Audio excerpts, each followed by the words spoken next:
Hi guys, welcome back to my YouTube channel. ನಾನಿವತ್ತ ಕಟಕ್ ರೊಟ್ಟಿಯಿಂದ ಒಂದು ರೆಸಿಪಿ ತೋರಿಸ್ತಾ ಇದ್ದೀನಿ. ಮೊದಲು ಇವನ್ನ ತೊಳ್ಕೊಂಬರ್ತೀನಿ. ಒಂದು 7 ರೊಟ್ಟಿ ಇದಾವೆ ಇವು ಕಟಕ್ ರೊಟ್ಟಿ. ಮೊದಲು ತೊಳ್ಕೊಂಬರ್ತೀನಿ ಇವನ್ನ. ಇವಾಗ ರೊಟ್ಟಿನ ತೊಳ್ಕೊಂಬಂದಿದ್ದೀನಿ ನಾನು. ರೊಟ್ಟಿನ ಪುಡಿ ಮಾಡ್ಕೋಬೇಕು ಈ ರೀತಿ. ಮೊದಲ ಮಾಡಿದ್ರೆ ನೀರಾಗ ಹೋಗ್ಬಿಡ್ತಾವು ರೊಟ್ಟಿ, ಅದಕ್ಕೆ ನಾನು ಆಮೇಲೆ ಮಾಡ್ತಾ ಇದ್ದೀನಿ. ಇವಾಗ ಪುಡಿ ಮಾಡಿದ್ದಾಗಿದೆ. ಒಗ್ಗರಣೆ ಮಾಡ್ಕೊಳೋಣ.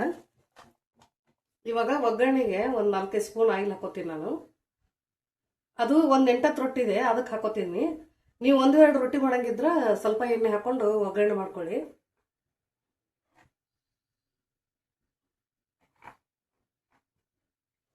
ರೊಟ್ಟಿ ಹೆಲ್ತಿ ಕೂಡ, BP ಶುಗರ್ ಕಡಿಮೆ ಆಗುತ್ತೆ. ನನ್ಗೆ ಅದಕ್ಕೆ ಕೆಡಿಸ್ಬಾರ್ದಂತ ನಾ ಈ ರೀತಿ ತೋರಿಸ್ತಾ ಇದ್ದೀನಿ ನಿಮ್ಗೆ. ಇವಾಗ ಎಣ್ಣೆ ಕಾಯ್ದಿದೆ, ಜೀರಿಗೆ ಸಾಸಿವೆ ಹಾಕೋಣ.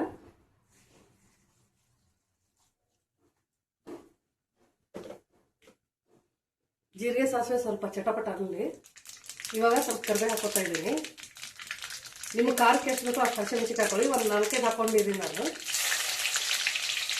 ಖಾರದ ಮೆಣಸಿನ್ಕಾಯಿ ಅವು.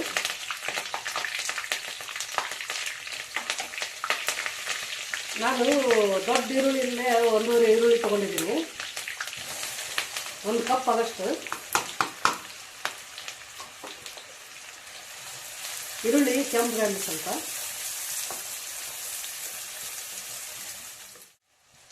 ಉಪ್ಪು ರುಚಿಗೆ ತಕ್ಕಷ್ಟು. ನಾವು ಅರ್ಧ ಸ್ಪೂನ್ ಹಾಕ್ತಾ ಇದ್ದೀನಿ. ಮತ್ತೆ ಬೇಕಂದ್ರೆ ಹಾಕೊಳ್ಳಿ. ಉಪ್ಪು ಹಾಕಿದ್ರೆ ಈರುಳ್ಳಿ ಬೇಗ ಕೆಂಪಗಾಗ್ತಾವು.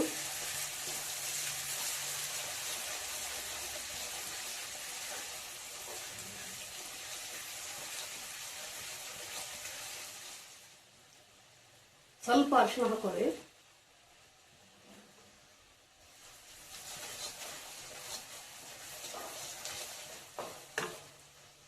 ನಾನು ಒಂದು ದೊಡ್ಡ ಟೊಮೆಟೊ ಹಾಕ್ತಾ ಇದ್ದೀನಿ.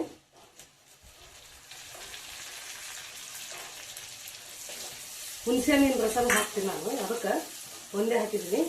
ನಿಮ್ಗೆ ಹುಣಸೆಹಣ್ಣಿನ ರಸ ಬೇಡ ಅಂದ್ರೆ ಸ್ಕಿಪ್ ಮಾಡ್ಕೊಳ್ಳಿ.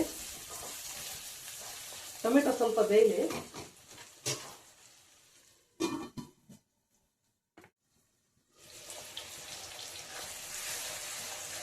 ಇವಾಗ ಟೊಮೆಟೊ ಬೆಂದಿದೆ. ಇದಕ್ಕೆ ಇವಾಗ ಸ್ವಲ್ಪ ಧನಿಯಾ ಪೌಡರ್ ಹಾಕ್ಕೊಂತೀನಿ ನಾನು, 1 ಟೀ ಸ್ಪೂನ್ ಅಷ್ಟು. ಸ್ವಲ್ಪ ಹುಣಸೆಹಣ್ಣಿನ ರಸ ಹಾಕ್ಕೊಂತೀನಿ, 1-2 ಸ್ಪೂನ್ ಅಷ್ಟು. ನಿಮಗೆ ಹುಣಸೆಹಣ್ಣು ಬೇಡ ಅಂದ್ರೆ ಹಾಕೋಬೇಡಿ.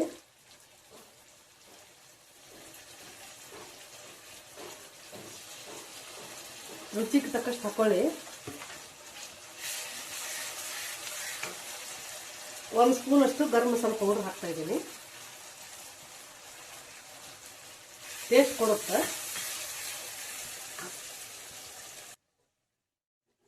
ಒಂದು ಸ್ಪೂನ್ ಅಷ್ಟು ಜೀರಿಗೆ ಪೌಡರ್ ಹಾಕ್ತಾ ಇದ್ದೀನಿ. ಸ್ವಲ್ಪ ಹುಣಸೆ ಹಣ್ಣಿನ ರಸದಲ್ಲಿ ಮಸಾಲೆ ಎಲ್ಲ ಕುದಿಲಿ.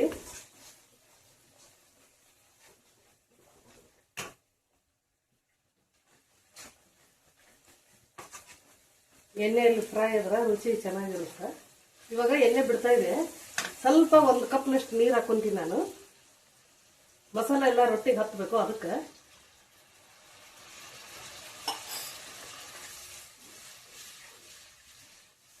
ನಾ ಇವಾಗ ಉಪ್ಪು ಹಾಕಿನಿ, ರುಚಿಗೆ ನೋಡಿ ಹಾಕ್ತೀನಿ. ಆಮೇಲೆ ನಿಮ್ಗೆ ಎಷ್ಟು ಬೇಕೋ ಅಷ್ಟು ಹಾಕೊಳ್ಳಿ.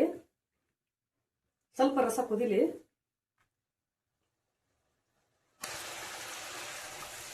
ಇವಾಗ ರಸ ಕುದಿತಾ ಇದೆ.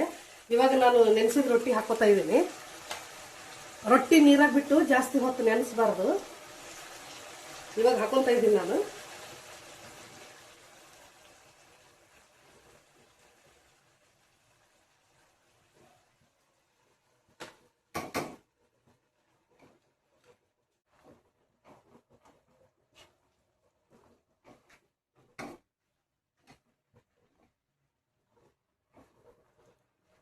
ಮಸಾಲೆನ ಚೆನ್ನಾಗಿ ಮಿಕ್ಸ್ ಮಾಡ್ಕೋಬೇಕು.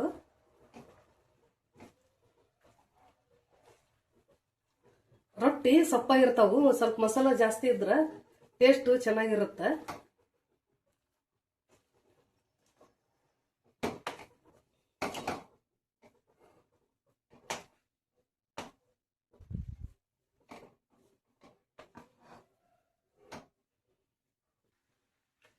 ಇವಾಗ ರೊಟ್ಟಿ ಒಗ್ಗರಣೆ ರೆಡಿ ಆಗಿದೆ. ಮೇಲೆ ಸ್ವಲ್ಪ ಕೊತ್ತಂಬರಿ ಸೊಪ್ಪು ಹಾಕೋಣ.